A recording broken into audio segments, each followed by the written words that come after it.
Assalamualaikum warahmatullahi wabarakatuh. Waalaikumsalam. Selamat siang menjelang sore hari. Terima kasih kepada moderator yang telah memberikan kesempatan kepada saya. Pada para mahasiswa peserta PKKMB IKIP Kalimantan Timur yang berbahagia. Syukur alhamdulillah kita panjatkan kehadirat Allah Subhanahu wa taala. Pada hari ini kita berkesempatan untuk melaksanakan perkenalan kampus bagi mahasiswa baru, yang mana ini merupakan suatu aturan yang harus diikuti oleh para mahasiswa yang baru akan mengikuti kegiatan perkuliahan di perguruan tinggi. Nah, IKIP itu sendiri cukup artinya lama berdiri, yaitu sejak tahun 1979, tepatnya adalah di tahun akademik, tahun ajaran itu dimulai Agustus tahun 1979. Kalau kita sampai tahun 2020 ini kemarin di bulan Agustus tahun 2020 itu sudah 41 tahun. Jadi sudah cukup tua. Termasuk saya pada saat itu masih usia 20 tahun. Nah, sekarang usia saya sudah 61, jadi udah 41 tahun ini saya syukur alhamdulillah bekerja di IKIP ini. Nah, perlu saya sampaikan bahwa IKIP ini adalah lembaga kependidikan. Jadi IKIP itu adalah singkatan dari Institut Keguruan dan Ilmu Pendidikan. Jadi kalau nanti mahasiswa ditanya apa singkatan IKIP, mahasiswa harus tahu, yaitu Institut Keguruan dan Ilmu Pendidikan. Nah, PGRI, Persatuan Guru Republik Indonesia, ini adalah namanya, yaitu Institut Keguruan dan Ilmu Pendidikan Persatuan Guru Republik Indonesia Kalimantan Timur. Nah, ini namanya IKIP itu adalah naung pada Yayasan Persatuan Guru Republik Indonesia Kalimantan Timur. Jadi namanya adalah IKIP Kalimantan Timur. Keberadaannya satu-satunya di Kalimantan Timur, yaitu berada kampusnya di Samarinda, tepatnya adalah di Jalan Haji Swandi RT 23 nomor 48 Samarinda, dekat kampus Universitas Mula Warman. Nah, ini kenapa saya sampaikan bahwa mahasiswa yang mengikuti perkuliahan dalam hal ini pelaksanaan PKKMB, barang tentu ada rekan-rekan mahasiswa yang belum pernah berkunjung di kampus IKIP Kalimantan Timur. Ya, jadi ini ada gedung-gedung atau mungkin kampus yang kita miliki yang sangat presentatif, rindang, indah. Nah, ini adalah milik kita, milik IKIP di mana nanti saudara-saudara mahasiswa yang mungkin pada kesempatan pada saat mendaftar sampai mengikuti PKKMB ini belum sempat berkunjung ke kampus IKIP ada yang profilnya kampusnya sudah ditayangkan pada pembukaan itu. Saya kira mahasiswa sudah mengetahui itu adalah milik kita, ya. Jadi milik kita bersama, yaitu tempat kita menempuh pendidikan di IKIP Kalimantan Timur ini, ya. Nah, kemudian IKIP ini memiliki fakultas, ya. Mahasiswa harus tahu, jangan sampai mahasiswa tidak tahu kuliah di IKIP-PGRI tadi, Institut Keguruan dan Ilmu Pendidikan, ditanya fakultasnya apa, ini ada yang tidak memahami. Oleh karena itu para mahasiswa yang mengikuti PKKMB ini mohon disimak dan dipahami. Yang mengambil program studi pendidikan ekonomi itu fakultasnya adalah Fakultas Pendidikan Ilmu Pengetahuan Sosial.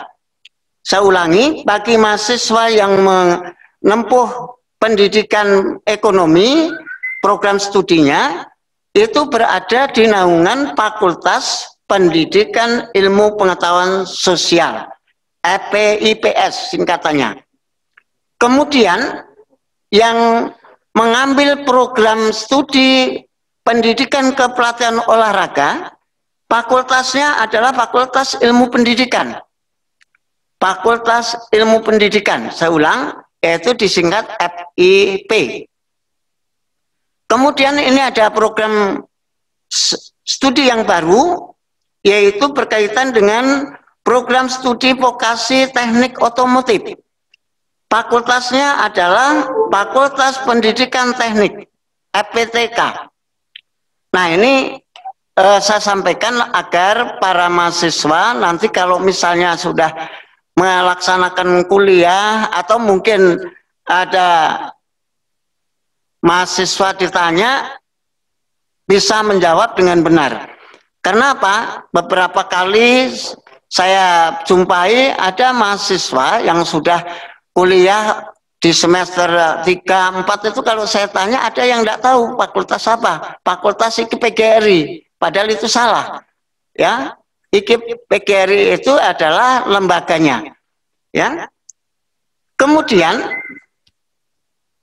belajar di perguruan tinggi ini harus memiliki kiat-kiat. Jadi para mahasiswa, cara belajar tentunya harus berusaha dalam bentuk pola pikir, ya. Karena apa? Pola pikirnya harus dewasa. Berbeda dengan pada saat mengikuti sekolah di jenjang SD, SMP, SMA. Sekarang sebutannya adalah saudara bukan siswa. Ya, siswa itu adalah peserta didik yang mungkin dari usia dan termasuk fisiknya masih belum usia dewasa.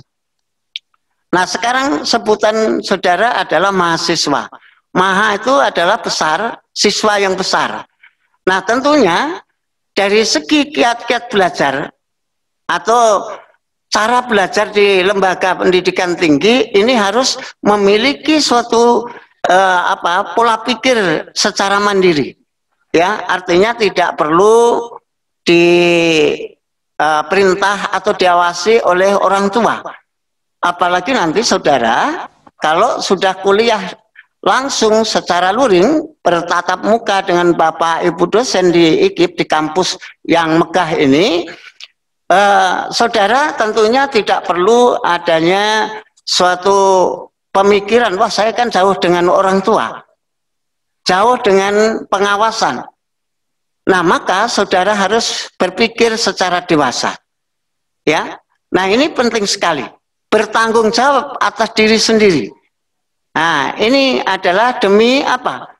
Demi kesuksesan Anda atau bagi mahasiswa nanti di kelak kemudian itu tidak menggantungkan kepada bantuan orang tua terus, tapi Anda bisa memiliki suatu kemampuan dalam menghadapi kehidupan ini kelak di kemudian hari. Nah, mahasiswa ini adalah peserta belajar. Kalau di jenjang perguruan tinggi ini disebut tadi mahasiswa serta belajar itu. Kalau di tingkat SD, SMP, SMA murid, kemudian siswa siswi. Nah kalau di perguruan tinggi peserta belajar ini adalah mahasiswa yang mana disebut mahasiswa mahasiswi. Ya. Nah ini harus memenuhi persyaratan-persyaratan untuk belajar di perguruan tinggi. Nah, antara lain adalah saudara telah menyelesaikan dari jenjang pendidikan dasar SD 6 tahun, SMP 3 tahun, kemudian SMA, SMK sederajat 3 tahun, baru dinyatakan lulus di jenjang SLTA, memiliki ijazah, nah baru bisa mendaftar di perguruan tinggi. Nah itu persyaratannya adalah harus punya ijazah tingkat SLTA.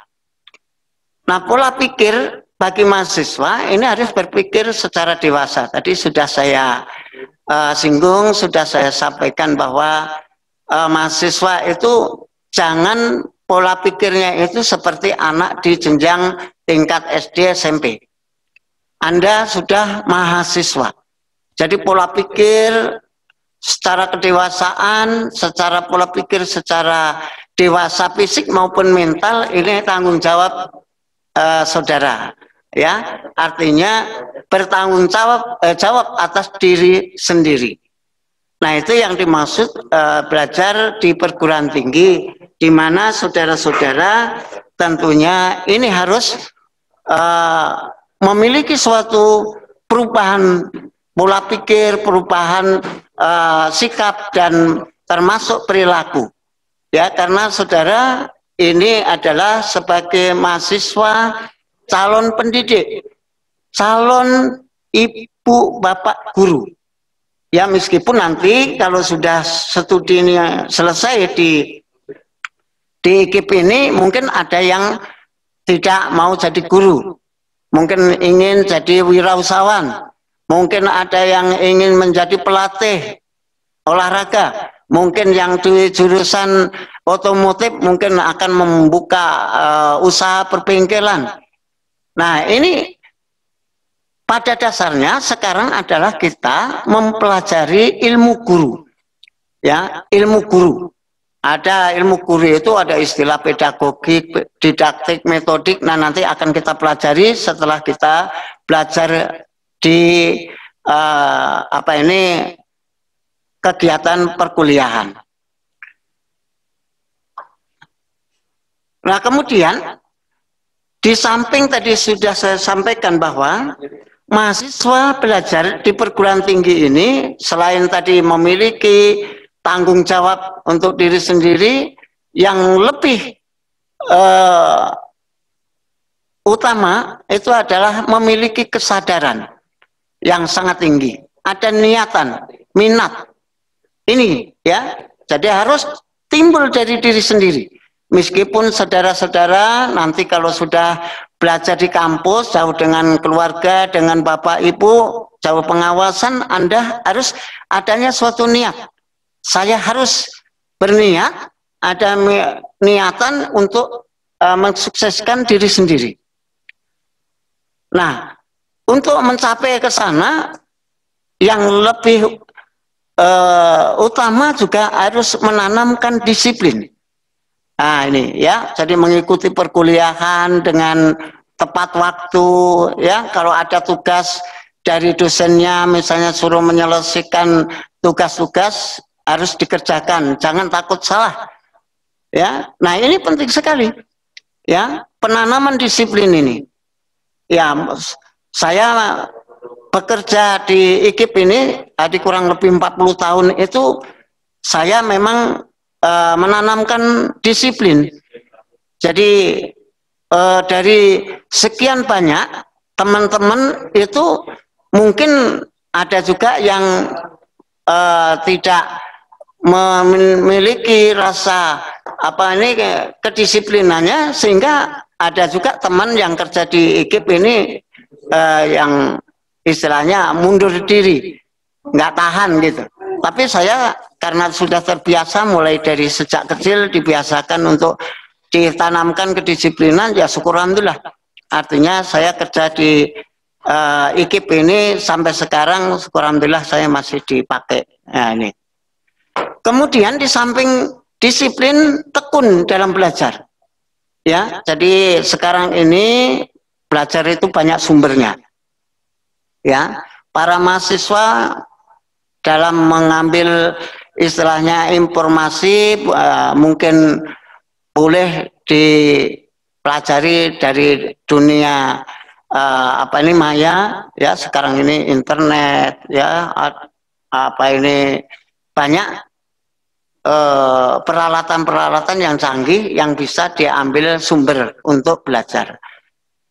Di samping itu juga tersedianya buku-buku yang ada di mungkin perpustakaan atau disediakan oleh para mahasiswa. Karena apa? Buku adalah merupakan sumber ilmu. Perpustakaan adalah jantungnya ilmu. Nah, oleh karena itu harus tekun belajar, mengambil ilmu, boleh ini melewati belajar di perpustakaan atau mungkin memiliki buku sendiri, punya mini buku apa istilahnya perpustakaan mini di rumah, dipelajari. Nah, ini karena apa? Akhir-akhir ini para peserta belajar baik itu tingkat SD, SMP, SMA bahkan sampai perguruan tinggi, minat untuk membaca itu berkurang. Karena apa? Sekarang ini misalnya gurunya atau dosennya suruh mencatat materi, lebih baik di download atau mungkin di fotokopi. Nah ini, padahal kalau menurut teori keguruan, menulis itu juga bagian daripada belajar. Ya, dengan menulis mungkin akan mengingat apa yang ditulis ini akan tercatat di otak, kan gitu. Ya. Nah, kemudian tadi sudah saya singgung juga melaksanakan tugas-tugas, karena nanti di perguruan tinggi itu pasti akan diberikan suatu tugas-tugas dalam rangka misalnya membuat karya ilmiah, membuat misalnya nanti kaitannya dengan membuat persiapan untuk skripsi ya. Nah, ini artinya mahasiswa itu diberikan suatu tuntunan ya, bimbingan agar melaksanakan suatu kegiatan ini meningkat. Jangan seperti misalnya di tingkat SD atau di tingkat SMP, artinya ini wawasannya mungkin sangat sedikit, tapi kalau mahasiswa ini wawasannya ini harus yang luas ya. Jadi kalau boleh saya katakan bahwa kalau Anda ingin berhasil menjadi orang yang berhasil, maka harus tekun, harus disiplin, harus memiliki kesadaran sendiri, minat, nawa itu kalau yang muslim ya. Nah, ini melaksanakan tugas dengan baik ya, jangan ada perasaan takut nanti kalau saya salah dapat hukuman. Tidak ada. Di perguruan tinggi ini dosen-dosennya menghukum Anda, tidak ada ya, karena Bapak Ibu dosen yang ada di IKIP ini memiliki ilmu yang tadi saya sebutkan, ilmu mendidik, ilmu mengajar, pedagogiknya itu dimiliki oleh para dosen, sehingga dosen-dosen tidak ada melaksanakan pembelajaran menghukum mahasiswanya, itu tidak ya. Dan sekarang ini tidak diperkenankan baik guru maupun dosen memberikan perlakuan pembelajaran dengan bentuk kekerasan, itu tidak ada ya. Jadi sifatnya adalah memberikan suatu tuntunan, bimbingan kepada peserta didik, mahasiswa dibimbing. Nah, di perguruan tinggi untuk membimbingannya ini mungkin sangat berbeda dengan di tingkat SD, SMP, SMA ya. Kalau di tingkat SMA, SMA atau sederajat, itu 75% guru masih memberikan bimbingan. Yang 25% adalah siswa-siswinya untuk mengembangkan. Tapi kalau di perguruan tinggi, ini berbalik. Ya, mahasiswa ini harus mengembangkan itu 75%, sementara bimbingan dari para dosen itu adalah 25%. Nah ini ya, karena tadi sebutannya sudah mahasiswa ya, dari pola pikir itu harus berkembang supaya menjadi orang yang memiliki kemampuan tinggi, kecerdasan intelektual yang tinggi.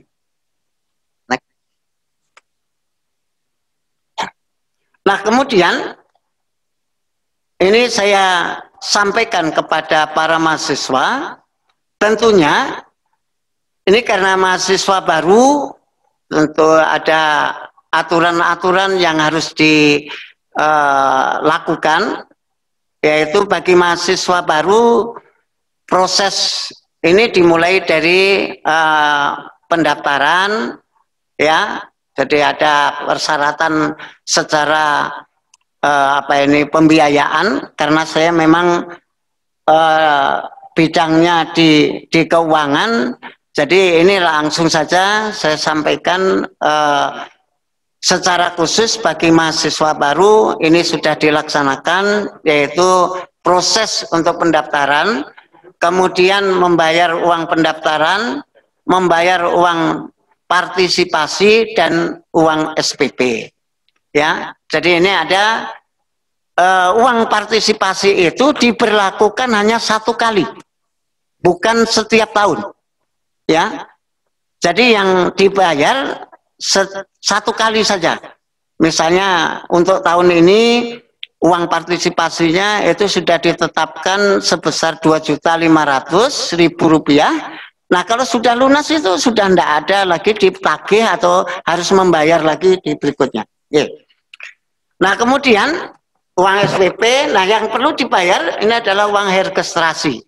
Nah, untuk tahun ini mahasiswa baru itu tidak perlu registrasi karena sudah include dengan pendaftarannya tadi. Baru nanti tahun depan, tahun yang akademik 2021-2022 baru saudara dikenakan registrasi. Artinya ada uang pembayaran daftar ulang 1 tahun sekali.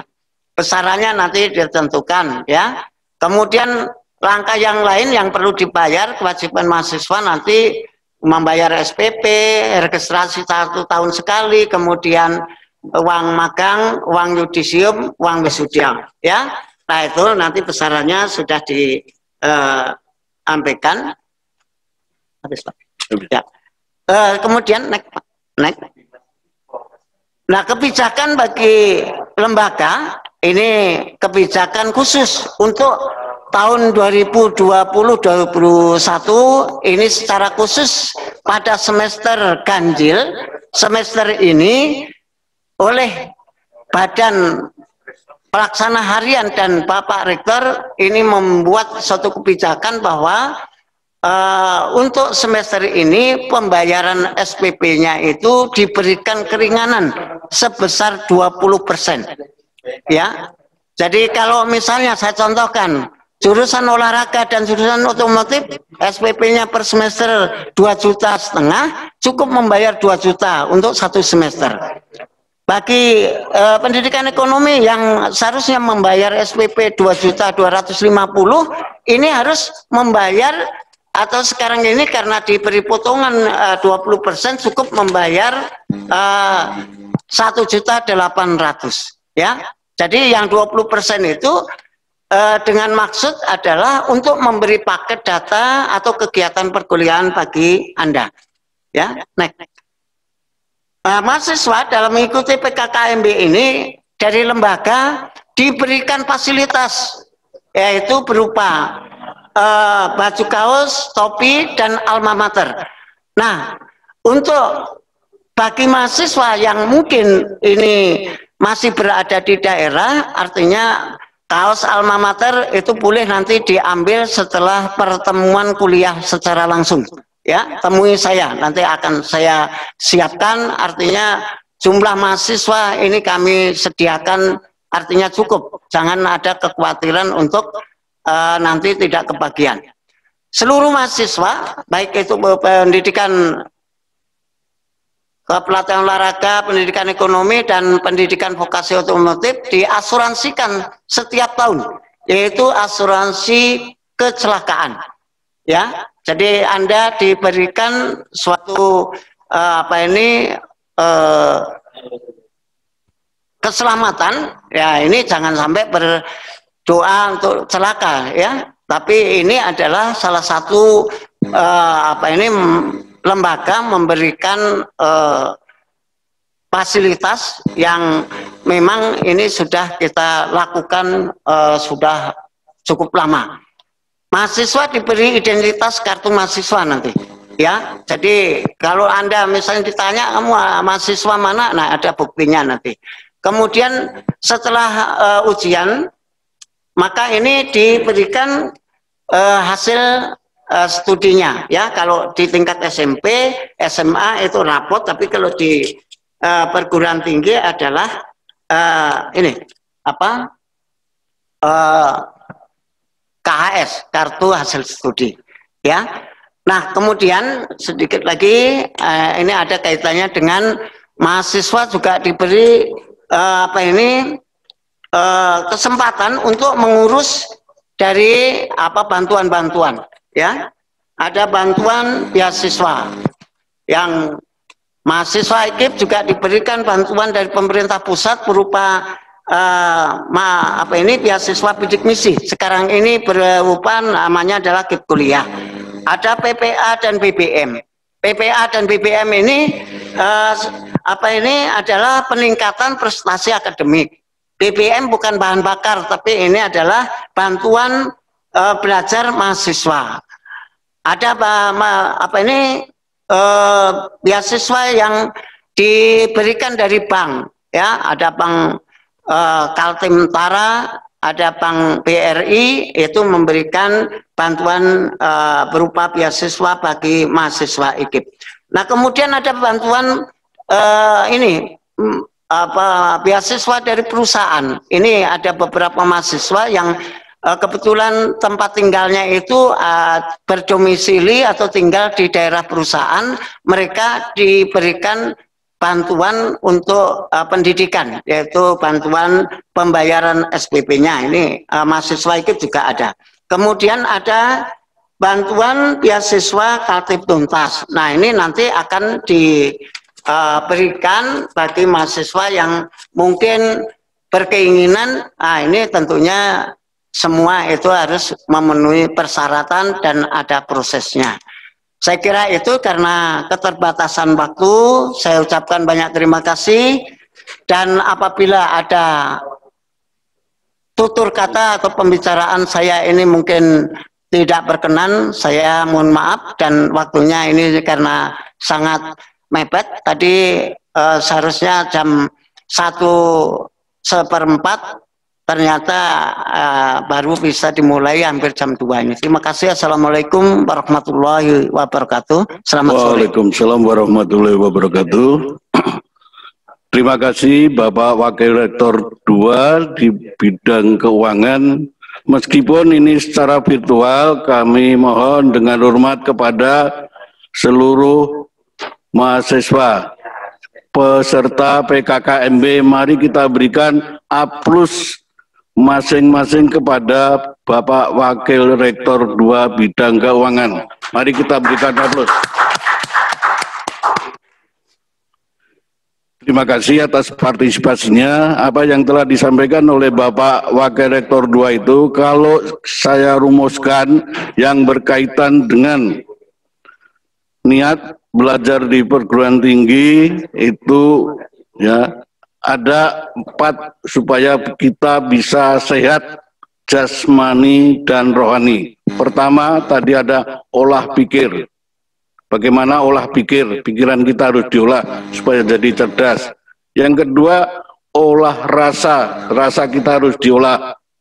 Yang ketiga, olah hati. Yang keempat, supaya sehat, olahraga. Jadi ada olah pikir, olah rasa, olah hati, dan olahraga. Kita insya Allah akan bisa sehat jasmani dan rohani, dan itu sebagai modal dasar kita dalam rangka menempuh pendidikan di perguruan tinggi. Terus yang sangat menentukan adalah yang disampaikan oleh Bapak Wakil Rektor tadi, ada disiplin dan kesadaran diri dalam belajar. Barangkali ini yang saya sampaikan karena keterbatasan waktu. Mudah-mudahan kita berdoa, ya, COVID-19 cepat berlalu dan kita bisa bertatap muka dalam kuliah sehingga kita bisa mengenal wajah-wajah dari para dosen, wajah-wajah juga dari mahasiswa, sehingga kita akan bisa berkomunikasi secara efisien dan efektif dalam rangka untuk menempuh proses perkuliahan di perguruan tinggi. Terima kasih atas perhatiannya. Barangkali saya selaku moderator, apabila tersisip kata-kata saya yang kurang berkenan di hati, terutama kepada Bapak penyaji, Bapak Wakil Rektor 2, para mahasiswa, peserta PKKMB yang saya banggakan, sebagai seorang yang tidak lepas dari segala kekurangan, saya mohon maaf yang sebesar-besarnya. Tanpa ada tanya jawab, nanti bisa tanya jawab melalui tulisan atau langsung kepada beliaunya. Maka pertemuan virtual pada hari ini kita akhiri dengan Wassalamualaikum warahmatullahi wabarakatuh.